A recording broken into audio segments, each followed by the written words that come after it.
Hello everyone, we are back in my WALL-E City toy box, and today we're going to hook up the logic for the second mission in this toy box, and that is to follow the moving radar marker to the place where Eve's spaceship is going to land, which is out there. Now this is a very simple, straightforward mission that the player can complete in less than a minute, but it's going to take me longer than that to show you how to hook up the logic for it. My inspiration for this mission, of course, was the movie, where WALL-E chases the laser dot and encounters the spaceship. But you can use the logic for this mission to create any kind of follow the bouncing ball type of quest. For example, maybe you don't think it's enough to put a radar marker at a location to bring the player there.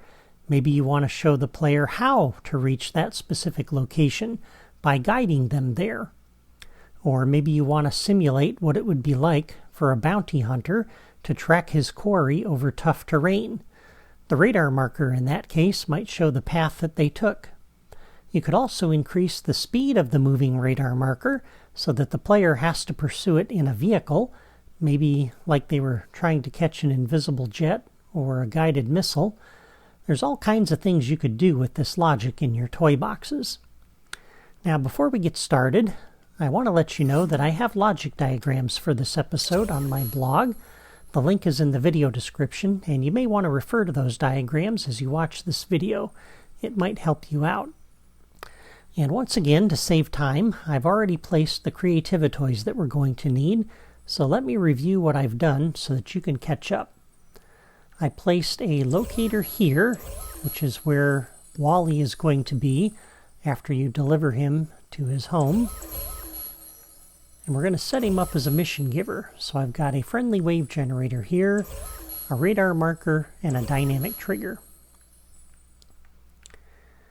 And then I drop down a path, and I'll review the points on that in a minute. This is the path that the radar marker that we're going to pursue will follow to take us out that way. And what we're actually going to follow is a locator that's moving along that path. So we need a radar marker and a dynamic trigger for that. And then out here, I have another radar marker that we're actually going to place over top of the end point here. And a dynamic trigger, and this is going to tell us when the player reaches the end of the path here. And we have a repeater and a second sound effect generator, because this one is going to be localized. We have an effects generator, and I've hooked it up to a bunch of locators over here. So let me show you what I've got. I've also placed a couple of helper blocks for where we're going to place the path for the spaceship. These blocks are lined up with this customizable plant cluster, and they're located across from the middle of this building right here. Okay? So that gives you an idea where that is. And if you don't get it exact, that's okay. Don't worry about it. So we basically have one block and then another three. So 4 blocks, 4 cubes. And then over here we have a 5-block high little tower. And our path that the spaceship is going to follow is going to be right on top of that. And then we have some locators here, and I've placed them like you see. This one is over here. You want to kind of just spread these out so that the smoke that we're going to place is going to cover some of the things we're going to do with that spaceship. So you can kind of look over there at the buildings and get an idea of where these get placed.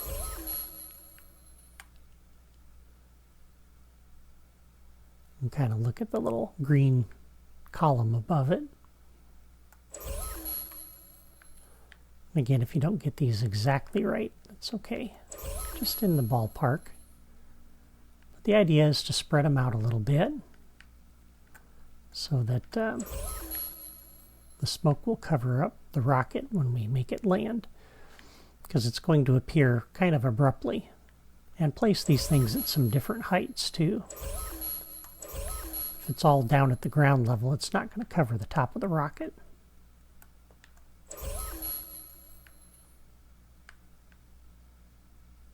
This one's right on the terrain seam.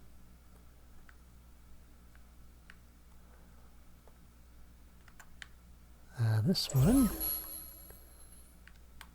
is lined up like that, and then we got one over here like this. Okay, so that gives you an idea where those are. And then for the spaceship, I am using the Rebel Hoth transport out of set pieces. Okay, and then the other thing I did before I started the video is I connected up our effects generator here with a new locator connection to all of those locators that are scattered around here, because that was going to take a little bit of time to do. All right, let's review the path next, because I want you to see where I place these points. All right, so the path itself is actually right on the seam for these terrain blocks underneath here. And you can see how it lines up with the road beneath it. And we're lined up just a little off center, or about the center of this lane.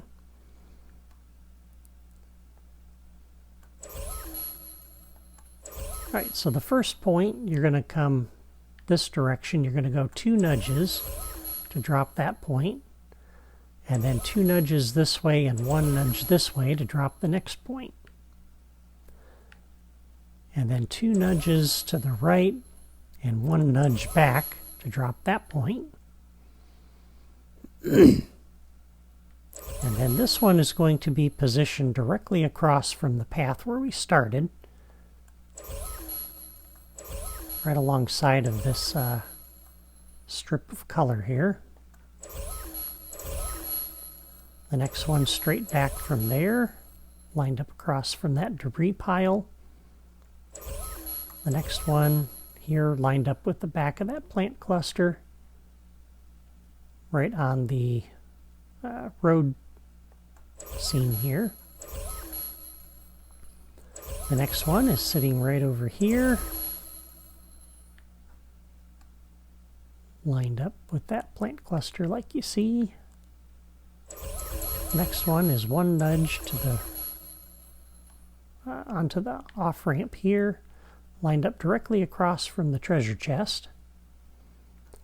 Go over 1 more nudge to the right, bring the next one right out to the edge here. And then you're going to come 1 terrain cube to the right, 2 nudges to the right, and down 1.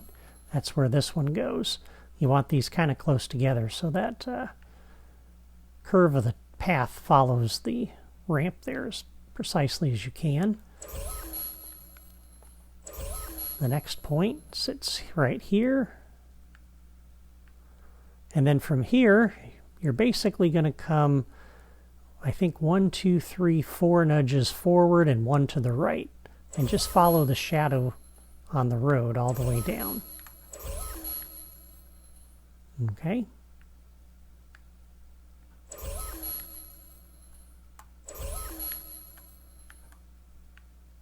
And that's all I'm doing here. Till we get down to the bottom of the slope. And then the next one is right at the bottom of the slope. The next one here is right off the corner of that terrain slope. And then we start curving over that direction.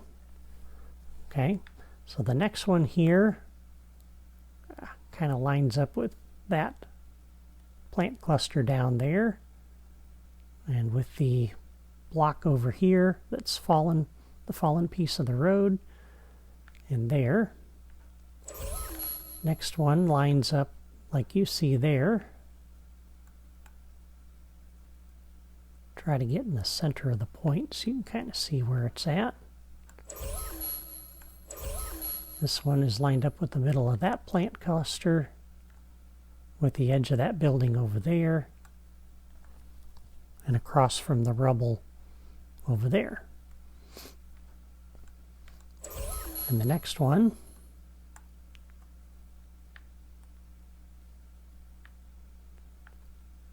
like that. If you don't get these exact, that's all right. Don't stress over it. The idea is you don't want to take large leaps and leave a lot of space, because then your curve does weird things.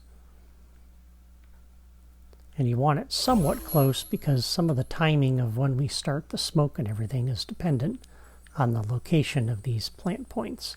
Notice this one's right on the terrain seam here. The last one crosses the seam about 1 block over, lined up with that seam there on those blocks, and lined up over there.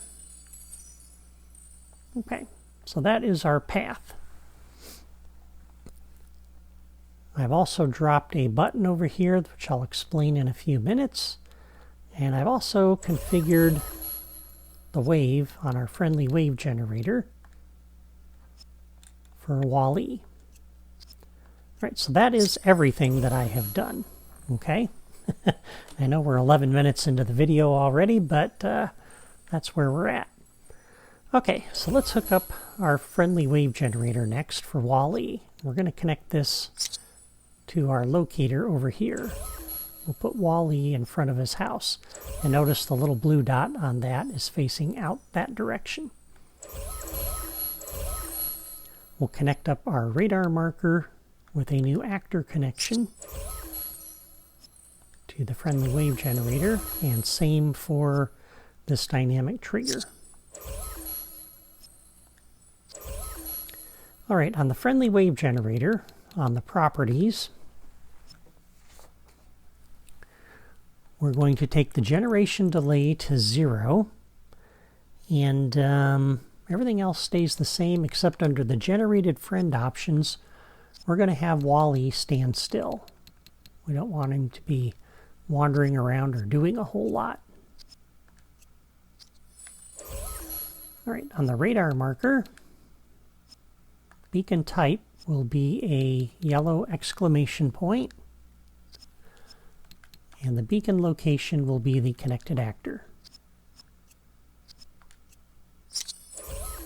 And on the dynamic trigger, under the properties, the target here will be the connected actor. Trigger distance will be 4.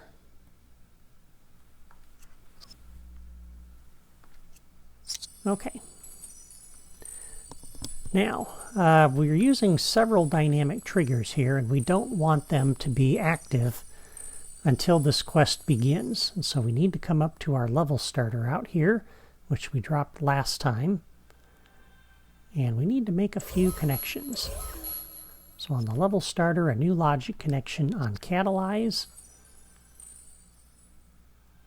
We're going to come over and disable this dynamic trigger for WAL-E. Turn that off.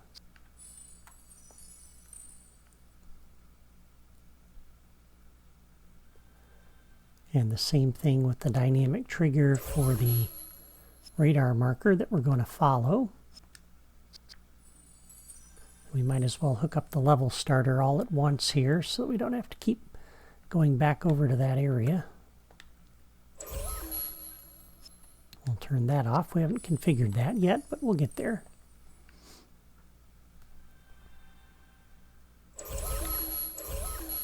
And then a new logic connection on catalyze. We'll come out to the one out here at the end of the path. Make sure that one's off when we load the level as well.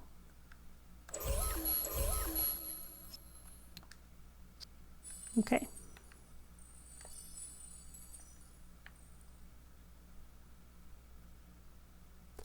All right, so those are hooked, all connected to that locator and to each other, the friendly wave generator.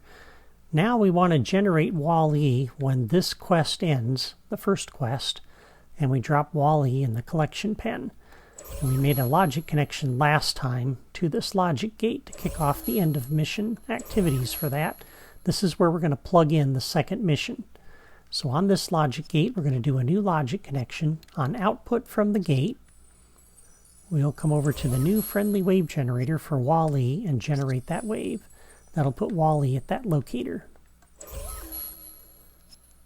Next, on the logic gate, on output, we want to turn on the radar marker to let them know that Wall-E is trying to get their attention. And on the logic gate, new logic connection on output,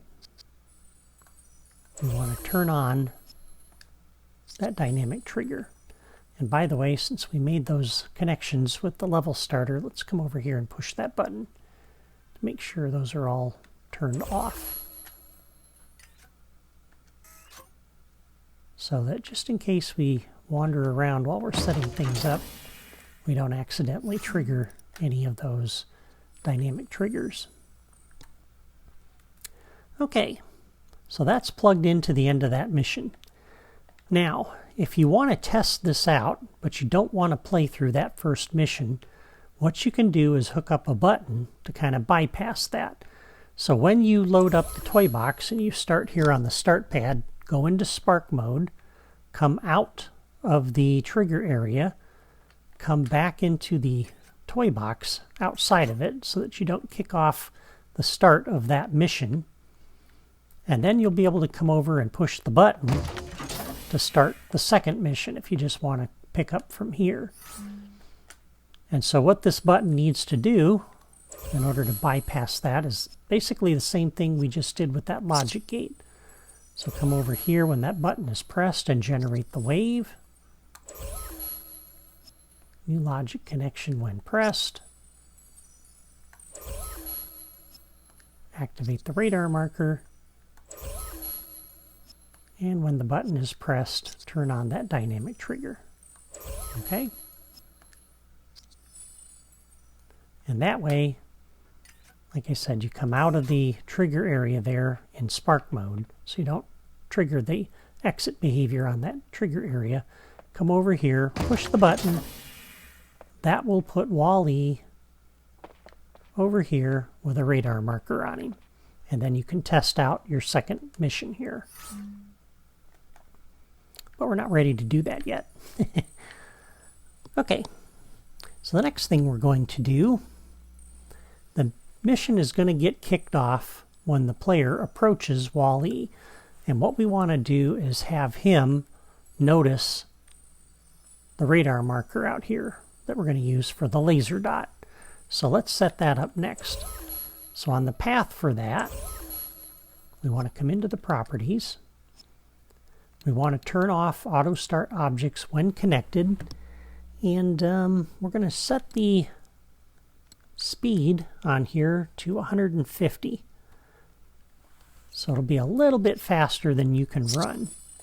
I kind of want it to stay ahead of you, so we want to make sure the player doesn't catch it. Okay? And they're basically going to be following this radar marker, or this locator. So let's hook up this radar marker to that with a new locator connection. And we'll configure the radar marker. The beacon type is going to be a yellow ring. I think that'll make it the most visible. Beacon location will be the locator. And then we're going to hook this dynamic trigger up to it, because when the player, oops, not that way, when the player approaches this locator, then we want to have it start moving. That's what this dynamic trigger will be for. So I connected that up to the locator. Under the properties, the target will be the locator. Trigger distance will be, once again, 4. Okay.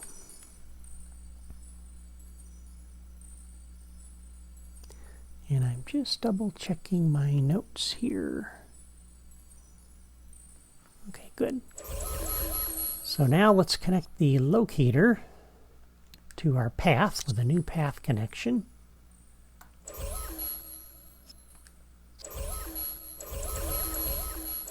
And on the locator properties, now we have a toy box path property.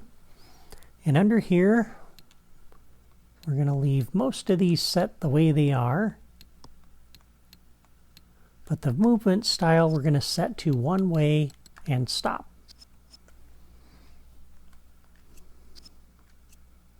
Okay, so there we go.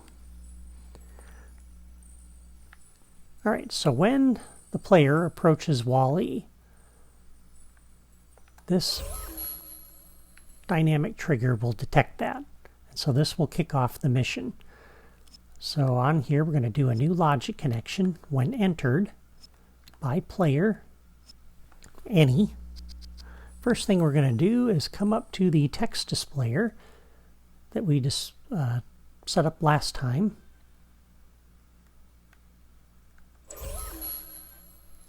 And under the confused category, we're going to have Wall-E say, "What was that?" to let you know he saw something. And more than likely, when the player approaches him, they're going to be facing this way. And Wall-E is actually going to start moving. And so the player will have to turn around to see what he's looking at. All right, on the dynamic trigger here, new logic connection when entered by player any. The next thing we will do is we're going to come over and turn off this radar marker. And then on the dynamic trigger, a new logic connection when entered by player any. We're going to come over to our friendly wave generator, and under the generated friend options, we're going to have him start following the player. Okay, this will start him moving around a little bit while the player is still standing there. All right, when this radar marker is deactivated, we want to turn this off so we only do all this once. Because if Wall-E's going to be following us, it will be bad if we keep kicking off this dynamic trigger. So on the radar marker, a new logic connection, when this is deactivated, will turn off the dynamic trigger. Okay?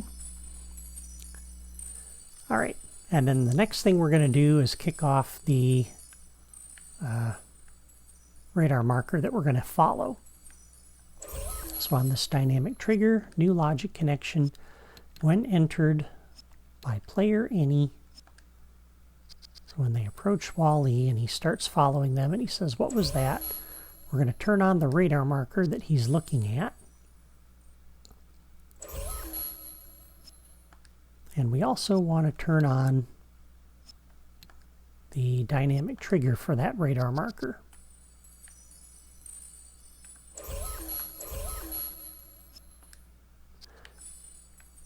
All right, and so that radar marker will appear over here once we move that over here.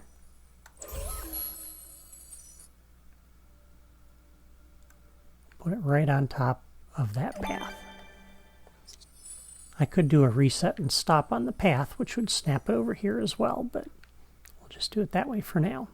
All right, and then this is going to sit there until the player approaches it, okay? And so we'll leave it there for the moment.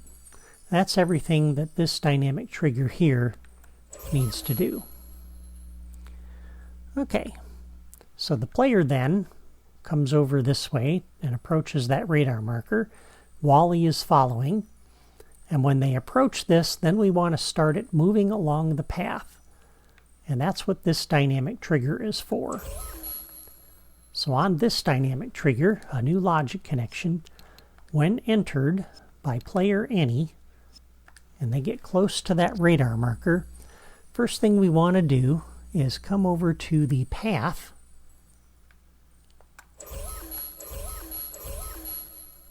and we want to do a reset and play. Okay, that will start this moving along the path and heading out over this direction. And at this point, that's really all that dynamic trigger needs to do. Just like the movie, it waits. The laser dot seems to wait until Wally approaches it, and then it moves. And so that's what we're doing there too. Oh, one more thing that dynamic trigger needs to do is a new logic connection when entered by player any. Not only does it need to start that radar marker moving along the path, but we also want to come over here and activate this dynamic trigger over here, which is going to tell us when the player gets to the end of the path, which we haven't set up yet. Okay, so that is everything that needs to do. Is that true? I'm looking at my notes. Actually, there's two more things I need to do. Sorry about that. All right, so new logic connection when entered by player any. I missed the fact that I wanted Wally to make a comment, so we'll come over here to our text displayer again. When that thing starts moving, I want Wally to say, whoa. So under the scared category, we find whoa. Because in the movie, Wally was very curious about that. And then the other thing I want to do is start the smoke over at the landing site. So a new logic connection when entered by player any, or not the smoke, sorry, a sound effect that we're going to play. The smoke will be when we get a little closer. All right, so then we'll go ahead and turn on our repeater, which again we haven't hooked up quite yet. Okay, and we only want to do all of that one time. So on the path, we'll do a new logic connection. When this is reset and played, we'll come over to our dynamic trigger and turn that off. Okay? All right, and then the radar marker starts moving. The player and Wally follow, and they follow it all the way out here. Okay. Now on the path point, one of these path points, as they start to approach that area, then we want to start the smoke. And I'm going to do that on the fourth point from the end. So this would be 1, 2, 3, 4. So on this point, we'll do a new logic connection. When the point is reached by the object on the path, so the radar marker gets to this point, then we'll come over to our effects generator, and we are going to play looped out of the smoke category, the large area smoke. Okay? And again, that's going to cover up the landing for this thing. So all this smoke will start showing up at all of these locators, and it's going to get pretty smoky over here. Okay, and then when they get to the end of this path, that's when everything else happens. So that'll be determined by this dynamic trigger here. So on this, we're going to do a new locator connection. Okay, connect up to that locator. On the properties for this dynamic trigger, the target is the locator, and the trigger distance here is going to be 4 once again.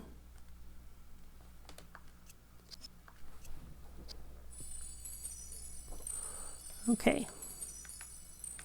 And then this is going to sit right over top of this.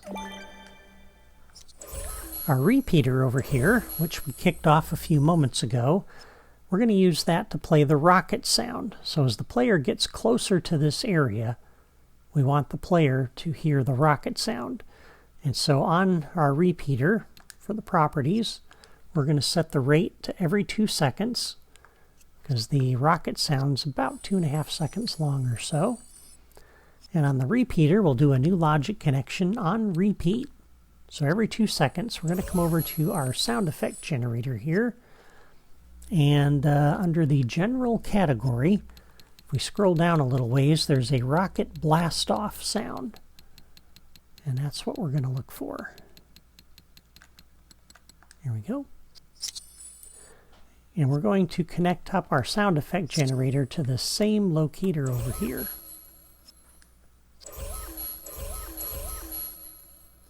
And on the properties for this, make sure you leave 3D sound at speaker or locator on and the volume at 100. Okay, so as they get closer to the end over here, they're going to hear the rocket coming. They're going to see the smoke. Okay. Now when they get to this point, we're going to have the rocket land, we're going to stop the smoke, and basically the quest will be over. The trick now is to figure out how to make the rocket ship land. And I didn't want it to land this way. I wanted it to land vertically because it's a tall ship in the movie. And so the way we're going to do that is we are going to place a path. And we're going to connect the rocket ship to the path and orient it along the path, so that it stands on its end. Okay? And now the problem here is we want it to be standing upright, and it needs to sit about right here. The problem with this is that depending on where you send this path point will determine the orientation of that ship. And so the only way to get it to sit on the back side of the ship facing upright is for the path to go upward. And when you connect that thing to the path, it's got to go out of sight someplace. And so we're going to take this and go up as high as we can. Make sure you don't move left or right, or that'll change the orientation of the ship. But we are just going to go up and up and up and up and up and up and up and up and up.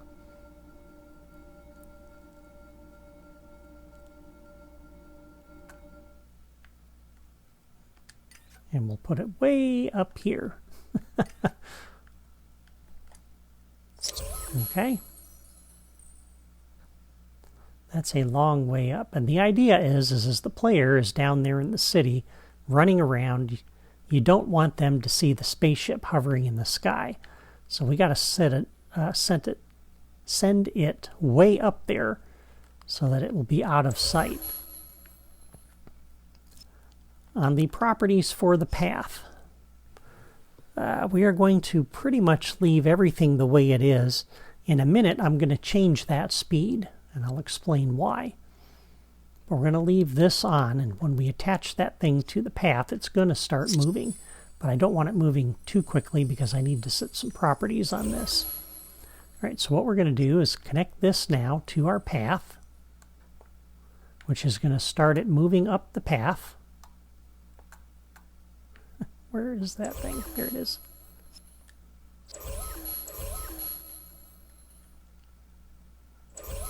All right, and then we will go into the properties, toy box path, and for the path properties for this thing, we're going to orient along the path.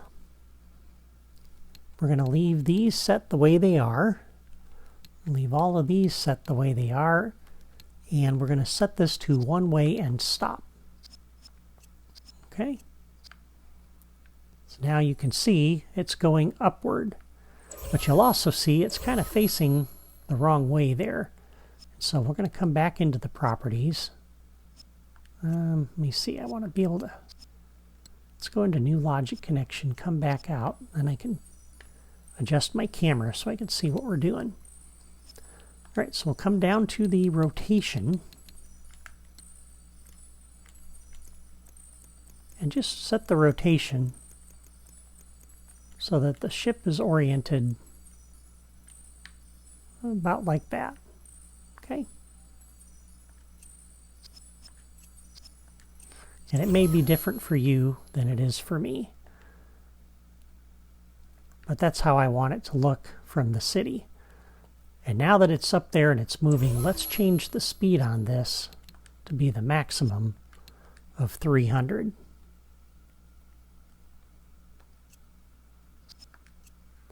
All right, so now what's going to happen when you load up this toy box next time? And you're coming to the toy box, you're facing that way.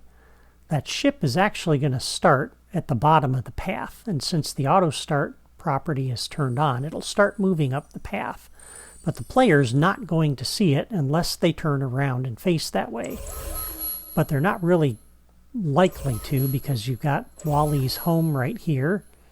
And if they come out and start going this way, that's going to turn on a radar marker out there for where Wally is, out in the city somewhere.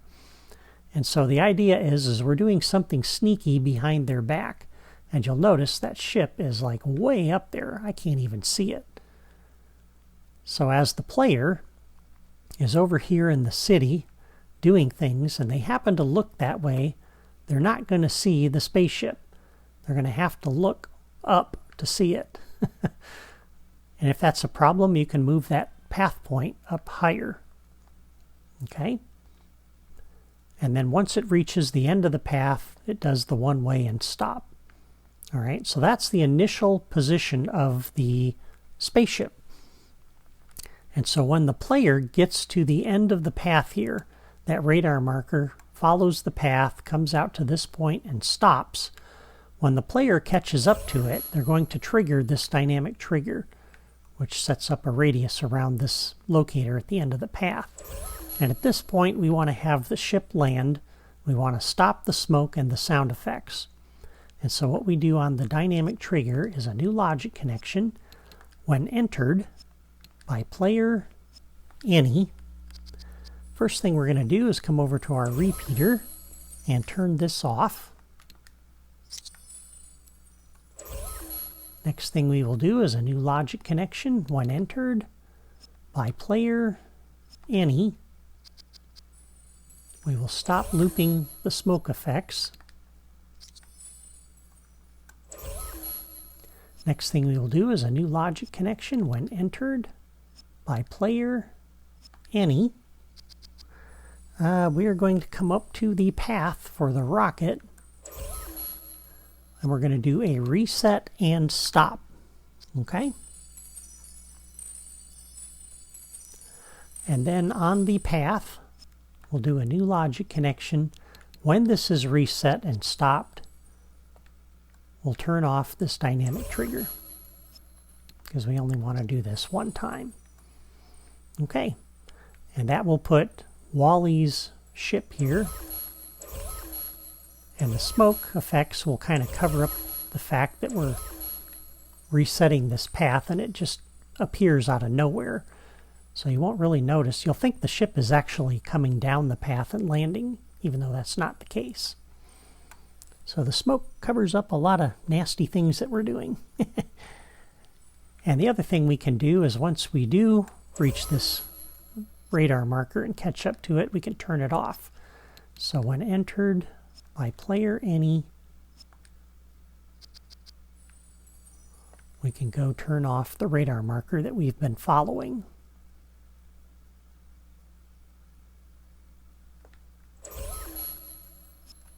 Deactivate. And I think that's it. There's a few more things that dynamic trigger is going to do to kick off our third mission, but I think that's everything. Let me just double check my notes. Make sure I did not miss anything. I think I got everything. So let's go ahead and try it out. So I'm going to come over here, get out of the editor, and let's go ahead and save the toy box.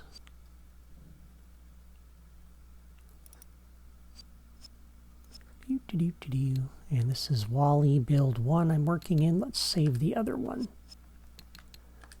can see I've been working on Gusteau's Kitchen there for my Toy Box Classics. I'm still making some tweaks to that. The logic for that is simple, but there's a lot of it, and I've been missing some connections. So I'm trying to figure out a way I can make that maybe simpler than it is. That Gusteau's Kitchen is the one that's going to take probably the longest to build out of the Toy Box Classics. But alright, so we've already pressed the button there, and Wally's sitting over here. So let's go ahead and try this out. And you definitely want to save your toy box before you do this, because if there's a problem, you want to be able to reload it and fix it. So if we come over here, Raleigh says, "What was that?" And does he follow us now? He is not following us. Alright, so there's our first problem. Although the radar marker is over there.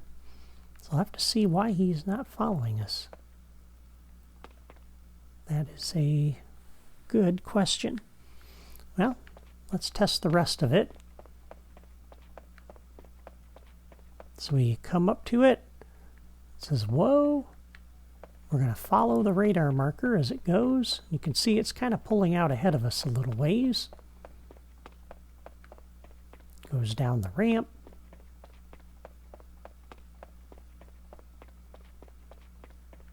Starts heading over this direction. Of course, those Creativitoys won't be sitting over there, so we won't really know where this thing is going until we see the smoke start. Just wait a minute, let it get out there. Okay, so there, and now it has stopped. Notice the smoke is really thick as we get up closer. And when we enter that, the smoke clears, the sound ended, and there is our rocket ship. It has landed. And next time we will put Eve out there. Alright, we need to figure out why Wally isn't following us. So, I'm going to go offline and go take a look at that, and I'll be back in just a minute. Okay, I am back. I have reloaded the toy box, and I've noticed that after reloading, I can press the button to put Wall-E out here, and then I can come over and talk to him, and now he follows me.